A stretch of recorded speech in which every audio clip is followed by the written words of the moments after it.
In this video, I will teach you how to tie a half hitch knot. Please like and subscribe the video.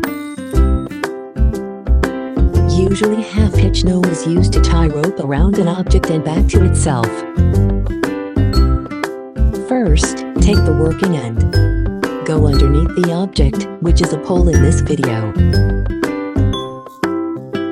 Form a loop. Take the working end, go into the loop.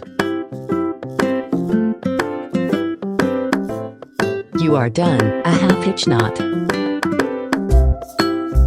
Half hitch knot can also tied with one end of a rope being passed around an object and secured to its own standing part with a single hitch.